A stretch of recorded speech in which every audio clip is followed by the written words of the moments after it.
Got it. Hello and welcome to Lockdowns, Mandates, Vaccine Passports, and You. This is an interactive town hall with Angela McArdle, who is a litigation paralegal in Los Angeles. Even though this is meant for Stanislaus County residents, I'm sure what she has to share can be pretty much applicable to most parts of the country. So, Angela, you got the floor. Awesome. So let's see here. Share screen. Share. Excellent. Okay, so I really appreciate everyone for joining in. I'll tell you just a little bit about myself. My name is Angela McArdle. I chair the Libertarian Party of Los Angeles County. I have been working really hard on a lot of anti-lockdown activism, including protests, litigation, legal defense for businesses who have been attacked and singled out by governments that enforce lockdowns. And now I'm taking on vaccine passports in Los Angeles. So I don't think anyone here trusts the science, right? So what is science? Because the science is pushing the narrative behind everything. What is science? It's supposed to be essentially an ongoing search for the truth, a process that you run things through. Like there is no the science. It's a method. It's things that you do to figure out what's going on in the world.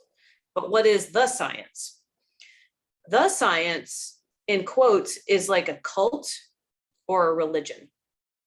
And I think that this is really important to understand when we're trying to fight back against things pushed by the science, because you can't deal with these people as though they're rational or that you can appeal to reason with them and have things come out okay.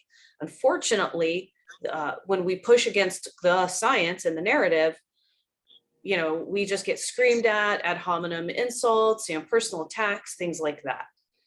So at worst, I say it's a cult, and you have to talk to them like you're talking to cult members.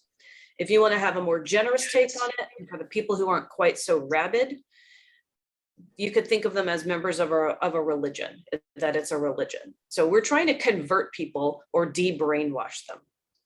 And what does the science say about everything? It's the science says to trust the experts, but only their experts, not all experts in every field, just a handful of select experts.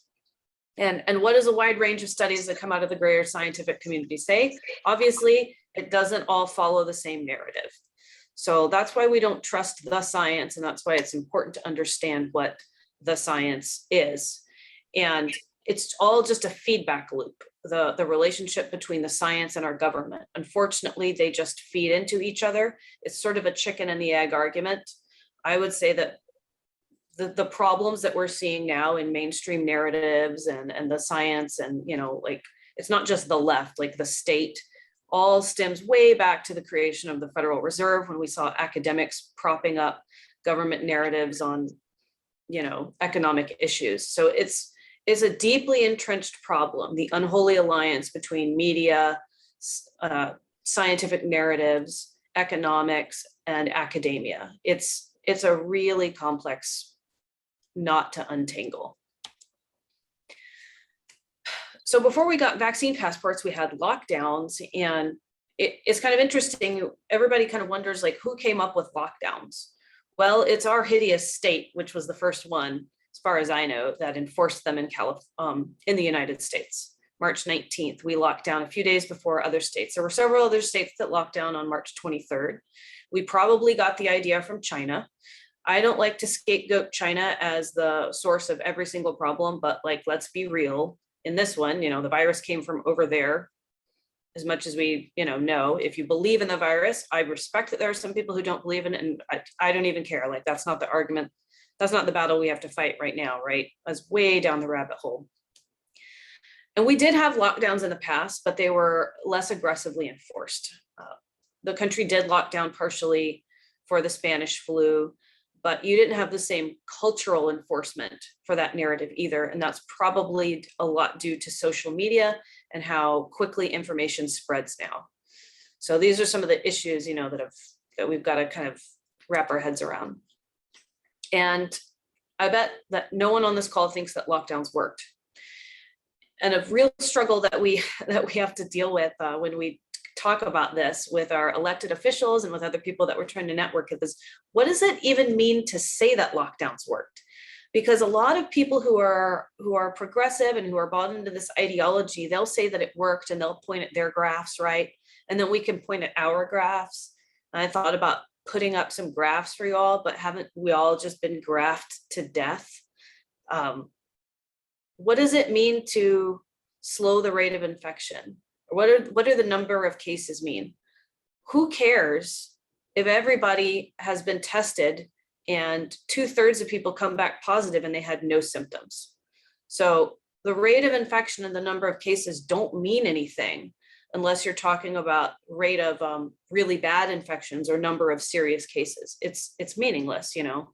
It's like, do we track pink eye? Like that's an epidemic, or, you know, like mosquito bites? Like, no, we would track, you know, like hospitalizations, you know, like deaths, complications. So that's something that we really struggle to poke a hole in with the narrative and lockdowns, and we need to nail it with vaccine passports. All of this is really pushed by central planning, right? And it's an interesting thing that we're seeing, you know, like we've experienced all of these aggressive tyrannical lockdowns. It was all centrally planned. It came from government. It wasn't spontaneous. And it didn't actually create order. It created chaos. Order is something that comes out of like the natural order. We're all on this call, organized it, you know, spontaneously, doing our thing. We get up, we go to work, we figured it out.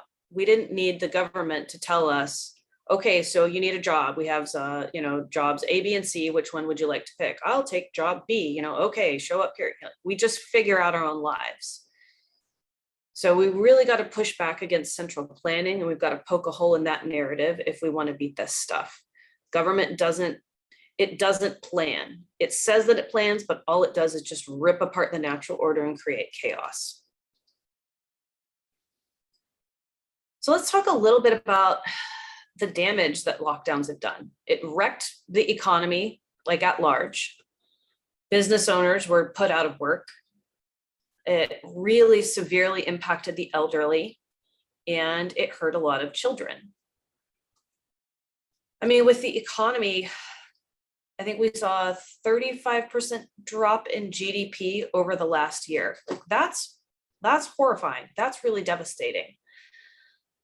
Yeah, 33% drop in GDP, 22 million jobs lost. Someone from the Brookings Institute said, and the Brookings Institute isn't like a great, you know, libertarian conservative bastion of thought. It just is what it is. Even they agreed that the economic crisis was unprecedented on its scale, you know, and it created all kinds of problems: a demand shock, a supply shock, financial shock. And it looks like caramel. And this guy says, early in 2020, Brian McArdle of the Mises Institute pointed out that the 2020 pandemic was starkly different from the pandemics of 1918 and 1957 to 58, both of which were incredibly deadly. Yet we will see that neither produced economic damage on a scale we now see as a result of government mandated lockdowns. This thoroughly undermines the claim that the lockdowns are only a minor factor in economic destruction and that the virus itself is the real culprit. So we had all this damage that came about from lockdowns because people weren't allowed to go to business. They weren't allowed to go to work. You weren't allowed to make money for yourself. And that was not what happened historically when we'd had other pandemics and lesser lockdowns. And I think that we're going to see the same destruction happen from vaccine passports. And that's why I think it's really relevant to highlight this. So vaccine passports and mandatory vaccination is basically the next level in the war on germs, which is what I'm calling that. That's what we're in now. So New York has a vaccine passport law. That really sucks. That's right now, logistically, the way that it works is you can go to a business and you can present a paper CDC card. It's not all perfectly centrally planned, because thankfully that's very difficult to do in a very large population. So it is easier for people to fake things and get in, but you do have to have a vaccine card in order to enter into a lot of businesses. And New Orleans passed one recently, which is shocking to a lot of people because it is got a very large Black demographic, and Black people have historically been very skeptical. But New Orleans, what happened there recently? So they had Hurricane Katrina, their economy was decimated, and the government said, let's pay film and entertainment people to move here and subsidize their projects. So what did you get? You got a lot of white starving artists who move into New Orleans, and they have changed the cultural landscape a little bit, and they have definitely changed governance. So unfortunately, that's what happens when Californians invade your state. It remains to be seen whether or not they're going to be able to implement it. So what just happened in Los Angeles is that city council voted, 13 members voted in favor of it, 2 members did not vote, to implement vaccine passports in Los Angeles, the city. And the County Board of Supervisors will be voting on it in another week. So what that means is that technically in LA, they're going to have, I believe, one more vote to pass it because it needs to be unanimous. And if that doesn't happen, then they can push it through legislation a different way. But it is coming because they have a majority. It's just going to take another week or 2 longer. And the city attorney, Mike Feurer, has been instructed to draft a proposal with some other subcommittees to see how they would actually implement it. So is it going to be an electronic app? Are they going to allow people who don't have smartphones, which is a whole lot of the elderly community, to use paper cards? How will it actually work? So we'll find out, and it is probably going to be written into legislation in less than a month in Los Angeles. San Francisco just a few days ago passed the same thing. So you guys are in Stanislaus, and your government probably isn't the same, but it's happening at the state level too. And so what happens at the state level will affect you to a certain extent, unless you're able to fight back effectively, which we'll talk about. The way that it works in California is that, things happen in Sacramento, they happen in Los Angeles, they happen in San Francisco, and then they happen to the rest of the state. So in 2015, California passed a mandatory vaccination law that was more aggressive than the mandatory vaccination law that was already in place. Generally, you want to go to school, you need to get your shots. Okay, most people are comfortable with that. Some people are not. You get a medical exemption, you have a religious exemption. It's not a very strict process. In the past, it wasn't. You turn it into the school, your kid is fine. In 2015, the law changed. It became much, much more difficult to get a medical exemption. And they also outlawed religious exemptions, and they made that the law for public and private schools throughout all of California. So you could no longer pull your kid out of public school if you wanted them to just miss one vaccine, or to even just change the vaccine schedule a little bit. So if you just wanted to push out the shots, you didn't want them all quite close together, that was no longer legal. So now everyone who questions just a tiny little bit of vaccination science is now an anti-vaxxer not allowed in school. Pretty nasty. So fast forward to now, all city employees in LA, and soon all healthcare workers in California and in the state, because that's what Gavin Newsom is trying to do, are going to be required to get the vaccine for COVID-19. And the same thing is happening in entertainment industry jobs. And Google and Disney have also said that they want all of their employees to be mandated to get the vaccine. It's going to be a little bit easier when it's just based on employer to get an exemption, but you see the trend that's happening. Universities, and a lot of them even in red areas like Orange County, they're all pushing mandatory vaccination for COVID-19 because education and academia are controlled by, whatever you want to call it, the cathedral, the left, the far left, the people pushing this narrative. And that's really unfortunate. And that's an area that libertarians and conservatives and independents have not made a lot of ground on. So keep that in mind. Education is not in a great place. Are we going to have a statewide vaccine passport? So the government says no while pushing it. Yes, because they have something called a vaccine verification system already in place. It's been announced by Gavin Newsom. And he's saying it's a passport, but it's not a passport. It's definitely not a passport. It's basically just what they'll use to enforce the passport. So there's an app, you can go and, download the app and upload your shot information, and then the government has it. And then if they want businesses to use that information, they can just call them and tell them, this is the new law. So you're going to be having the government keep track of your vaccines on our government website. It's kind of scary. So yes, it does exist. It just hasn't been rolled out to the point where it's mandatory yet. So that's what's happening on the state level. And at the federal level, who's pushing it? Of course, the Biden administration. So several months ago, they said that they wanted to push this, but they were afraid that red states would not comply. So they were trying to get private businesses to push vaccine passports. So here we're seeing that Biden is going to implement a vaccine travel law for people who are out of the country. So if you want to come into the country, you're going to be required to get the shot. He hasn't rolled it out yet. Right now, you've got to have the shot, or you've got to show proof that you have a negative test, which is still pretty uncomfortable for anybody who's had that swab jammed up their nose. It's not ideal, but this is going to be worse. And what does it say at the bottom? The Biden administration has interagency working groups working to have a new system for when we can reopen travel. Yikes. Interagency group. So that means you have a lot of different government agencies cooperating with one another to try to make this as tight as possible. And they want to see interstate travel come next. Now, there are a handful of airlines that have spoken out and said that they are not going to make all of their employees get the shot. So that's hopeful, because that means that their passengers aren't all going to get the shot. And we know that there are states like Florida and South Dakota and New Hampshire that have already basically outlawed vaccine passports, even for private businesses to use. But it is coming down the pipeline, and it is coming in California. I think that the travel industry, elements of the travel industry at least, not the whole industry, are going to help us stave it off. And the fact that other states are making it illegal means that people from those states are not going to be able to come to California for vacation and to see, things in entertainment. And that's a huge thing for California. Maybe in Stanislaus County, that's not such an issue, but in LA, that's a huge part of our economy.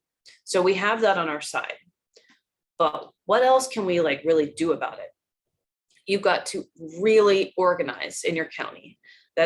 You've got to network and reach out to as many people as you can possibly think of who want to fight against this. So Ventura County has an organization called BRAVE. It's an acronym. It stands for Businesses Representing American Values and Enterprise. And what it is it's a group of mostly conservative, but also libertarian and independent business owners who said that they couldn't afford to shut down during the lockdowns. So they rallied together and they basically created a lobbying group.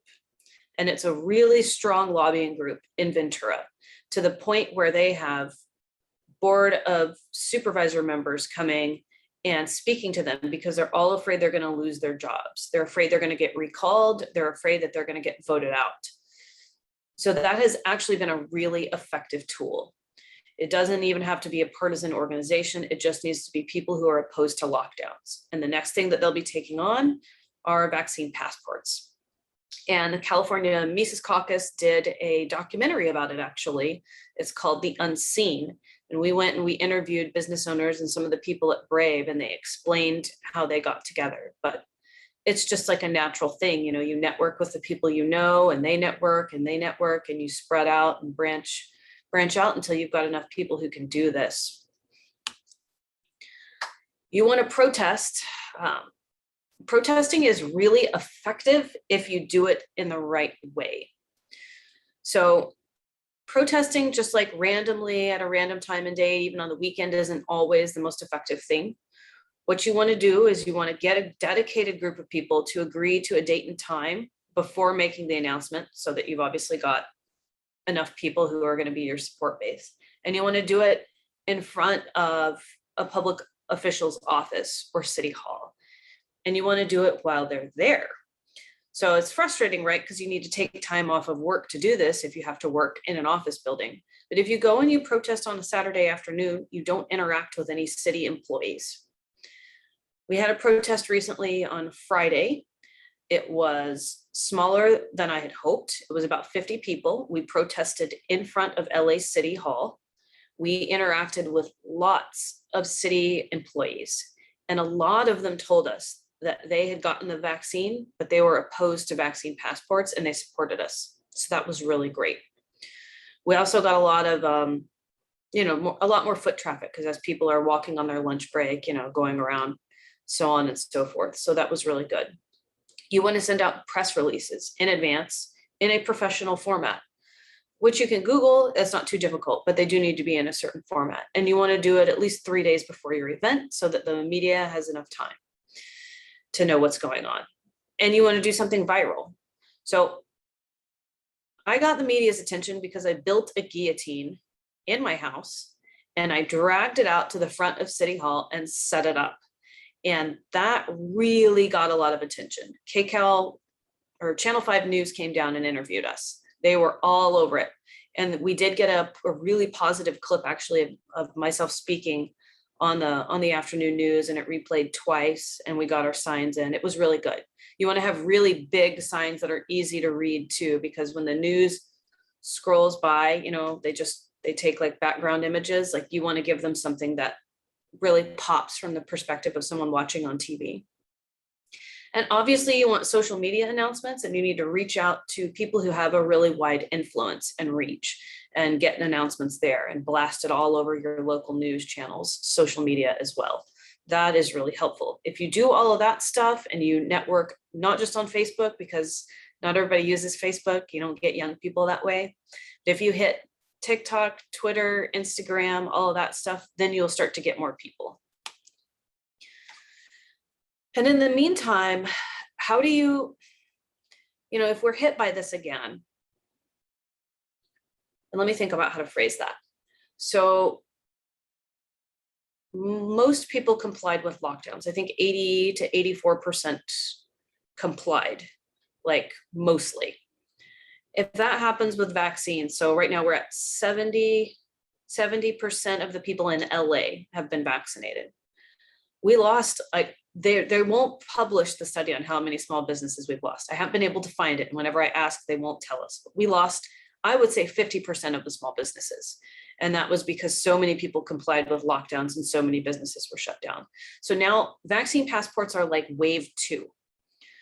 They're wave 2 for small businesses. It is probably going to crush a lot of them because they're going to lose maybe 30% of their business if they comply, because in LA, 30% of people are not vaccinated. And at this point, we're not going to get vaccinated.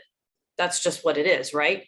So you can think about what it does to small businesses. So I recommend you try to keep small businesses afloat and keep their morale up.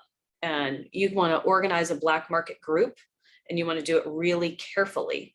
I do it in Discord. You could do it in Slack, other similar things. I don't think Facebook is very good for this because you get shut down so easily. But help small businesses find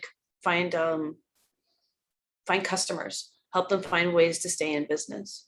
I like the idea of speakeasies. We held speakeasies in LA County when LA County was shut down.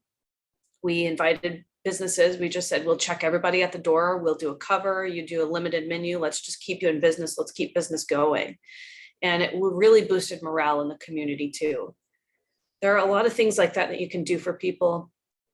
Obviously, there's fundraisers and GoFundMes and things like that. But whatever you do, you want it to be like a long or a medium-term solution so that it's not just one flash in the pan.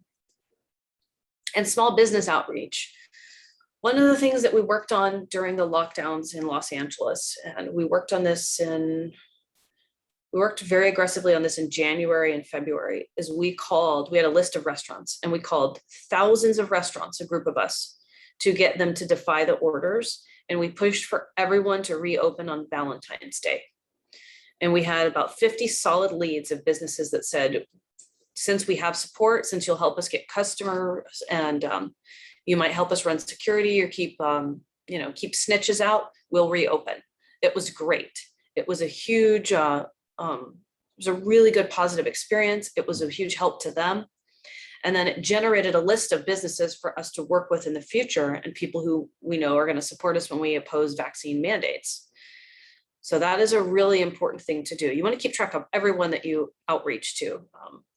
That's, you know, a Google Drive, Excel sheet, whatever it is, you want to keep track of everyone. And litigation and defense. So there have been a lot of lawsuits suing the government. Some of them have been partially successful. Kevin Kiley had a really good lawsuit. It, in my opinion, it didn't take it far enough, but it took it pretty far, you know, to attack the governor's emergency powers, the authority that he has to enact emergency powers in California. Suing the government is a great idea. You also need attorneys who can defend small businesses, because a lot of the restaurants in Southern California that defied lockdowns got hit with, I kid you not, attempted murder charges. They said that we were trying to murder people by staying open. And then there were a couple of businesses that had, their landlords had some sort of agreement with the city. And so the city forced evictions on them. So we had to defend them in unlawful detainer court too. So the government can really go after the small businesses that are defying lockdowns and vaccine passport mandates. So you just want to be aware of that and try to find attorneys who can take on these cases. It's difficult to find a pro bono attorney, and it's even more difficult to find a pro bono attorney who knows what he or she is doing. So start looking for attorneys now if you want to fight back against this stuff, and try to work with good attorneys on a reduced rate and see, you know, if you can crowdfund and do things like that to pay for the expenses. So the big thing that's coming up in LA that I have been working on like crazy for the past 2 weeks is a referendum to overturn the mandatory vaccine passport law. So you want to check with your city, you want to look up the city's municipal code to see if you can do referendums, if they pass local ordinances that mandate things and you didn't get a vote on them. So what's going to happen in LA is this thing is going to get passed in 2 to 4 weeks and officially turned into law. At that point, I will file a referendum, which means that if I get enough signatures, I force the law to go off the books and people have to vote on it. And in Los Angeles, that means that I've got to get a certain percentage of people's signatures, and it's according to the number of people that voted for the mayor. So in LA, I will have 30 days exactly to get about 40,417 signatures, which sounds insane and crazy, you know, but it is what it is. You want to check to see if you have a similar law in your city or your county, because that is a good way to get this stuff overturned. And it's also a good way to find out who your friends and allies are and to network and build a stronger sense of community.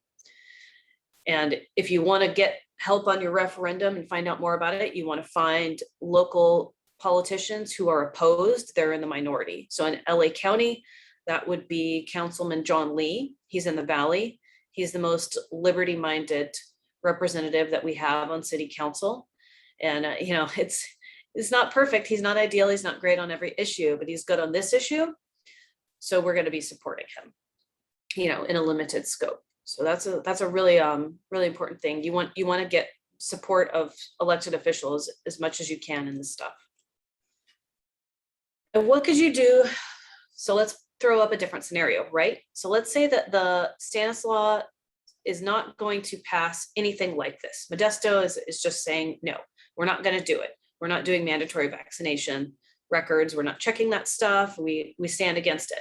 But the state of California says, oh no, you will, because it's a state law.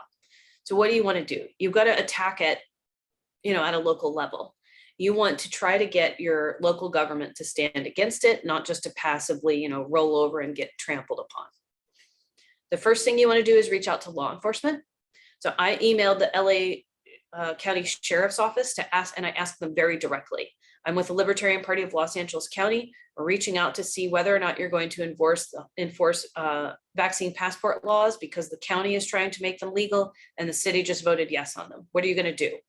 Sheriff's Office emailed me back a quote right away saying, we will not enforce them. We are committed to not doing it. Our sheriff got vaccinated, but we don't believe that passports are the way. Bam. Next thing is to go after LAPD. So all of the police officers that I've spoken with, I haven't had an official statement from LAPD yet, but the officers and the individuals I've spoken with yet, most of them haven't received this shot, and they are not going to enforce mandates or they don't want to. That's a really good sign, because if the enforcement wing collapses, then there's no one to do the enforcing. And if you want your city to take an official stance against it, which if you're in a city that might do that, I recommend you push for it. Start out with a resolution. See if you can get them to pass a resolution. It's basically just a simple statement saying we're not going to enforce statewide measures. If you can get them to do that, then take it a step further and try to get them to work on a local ordinance. So that would be a local law saying that we reject state law, we're not going to pass it. And there are some cities that will do it. And if you think this concept of nullification sounds crazy, it's what the state has done with federal cannabis laws. We don't enforce federal laws, right? Like we have our own laws, it's legalized. And it's what San Francisco and Los Angeles have done with immigration. Like we're basically sanctuary cities and we don't cooperate with federal officers. Sure, ICE still comes in and raids people, but we as like a city, local government don't enforce those measures. So whether or not you agree with that, that doesn't really matter. That's irrelevant. It's just, this is a tool at your disposal and you should use it. And if we don't do this, right, then what happens? Then our lives are just like dramatically changed for the worse for a long time, maybe, unless the system like collapses. It's really up to us, the people who care, to get this sort of stuff going. There's this story that Ron Paul tells from the Bible. It's in the book of Isaiah, and it's the story of the Remnant. And it's that God tells the prophet Isaiah in the Old Testament to go out and preach to people and tell them what terrible shape they're all in, and that they're just on the brink of collapse, and that everything is going to go to hell if they don't get it together and turn their lives around and stop doing the things that they're doing.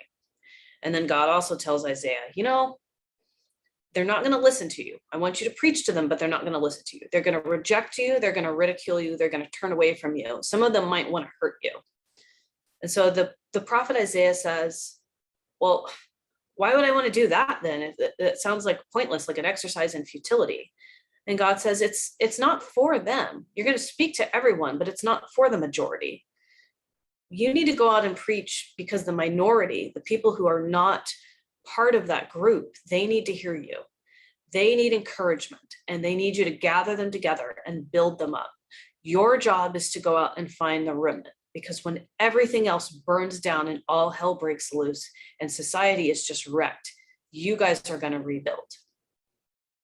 And I believe that that's our role here as people who care about all of this stuff, as people who value our individual freedom and we value our bodily autonomy, and we want to control what does or doesn't go into our bodies. And we don't want to be locked up. We don't like what's happening in California.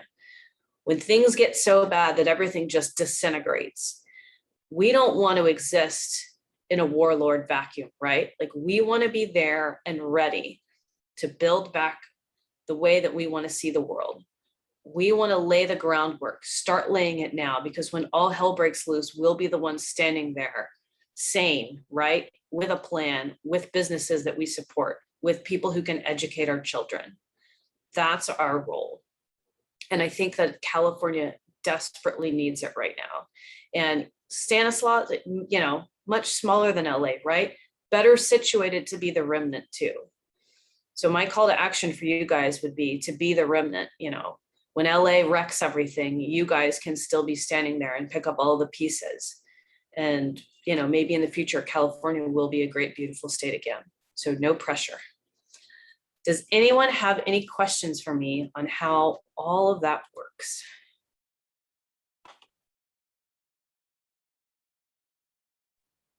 Angela, I missed the beginning and I see you're recording it. So I was just wondering if where I could find it later and if the slides will be available too.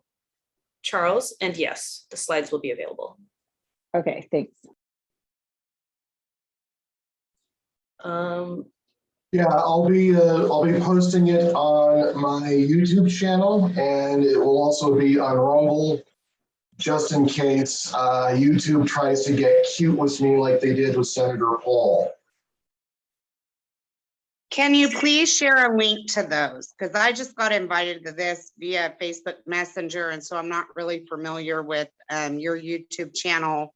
I'll put the links up in the chat. Okay, thank you. Angela, I have a question. Yeah. So I feel like I have all these friends that are so pissed off and so upset. And like, I even started like a group of like just my friends on Facebook that I thought wanted to take action. But then I've noticed, and like, I'm kind of new to like getting into this activism side of things. So I'm sure this is no news to you, but like, I've noticed that people generally just want to be mad. Yes. and, Yes. and not actually like, it's like, I just want to know maybe some tips on getting the people who seem to be upset moved to actual action, you know, like there's all this potential energy there, but like it's like it was kind of disappointing. Yeah. Oh, I completely understand your frustration. That has happened to me in the past. So what I have found to be effective is that you need to give them a very simple call to action. One thing they can do, and once that's finished, short break, and then another thing they can do. So for me, it is attending, even if it's just electronically, because that's all we can do in LA, attending city council or county board of supervisors meetings. A really great thing about public comment. So have everyone give public comment about this issue, or, you know, like I'm concerned, usually have a minute. If you want to have an event, if you want to have a networking event, you can announce it during public comment. I announced the protest. I told people I was going to be doing XYZ, and I got 20, 30 calls each time from the public. And I didn't even give my phone number. They just Googled me and found me and looked me up. Okay.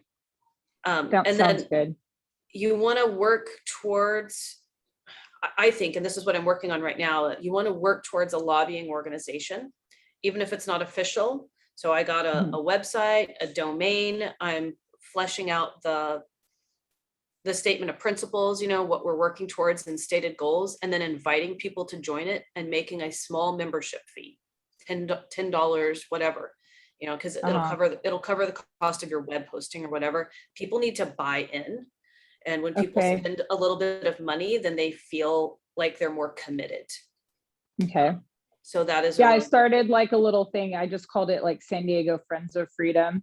And like, I only invited a few friends because I wanted people that were like really serious, because there's like a county board meeting on Tuesday. And I wanted to get some friends who really were mad and wanted to go.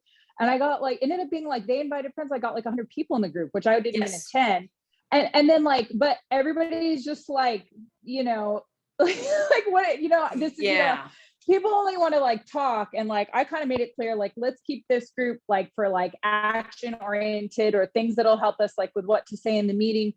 But I just like, nobody's like even going to come Tuesday or call. And I'm like, man, like you guys were all mad about the same thing. And this is the steps we need to take. But I mean, I don't express that frustration to them, but I'm just trying to figure out what I should do. Cause I feel like there is like this potential energy building, but nobody's really moving. So there's this thing, the Pareto distribution, and it's that generally 20% of the people, it's like the bell curve statistic. 20% of people are early adopters and movers and shakers who make things happen. And what I have found is that, and then there's, you know, like another 20% that doesn't do anything. And then there's the middle. Give all of your attention to that 20%, shower them with praise, tell them how great they are, and make it sound awesome. And then that middle section will slowly start to follow and adapt. And eventually you will consume. Yeah. You want to make it sound like, sound like the cool kids there is club. A few people I think that are like down, but like for one reason or another, they haven't been able to. So I'll just definitely try to focus on them and like, focus on them and make it like what you guys do when you call into city council, when you give savage public comment, make it sound really awesome, because you want those other people to have FOMO. They need to have fear of missing out, where they're like, oh crap, I wish I had been there. Oh, I feel, you know, make them have anxiety about being, you know, non-participatory.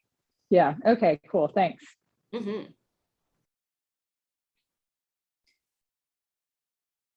Anybody got any other questions?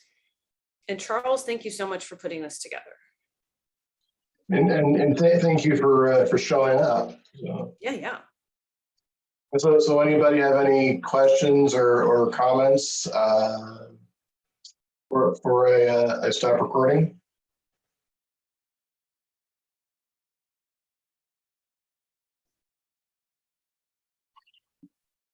Okay, well, thank you so much, Angela, for doing this. Thank everyone who showed up. I posted the links to my YouTube and Rumble channels. I will get on uploading those videos right away. So, have a wonderful day. God bless. Let's roll up our sleeves and get to work. All right, thank you, guys. Right on. Thanks, guys. Bye.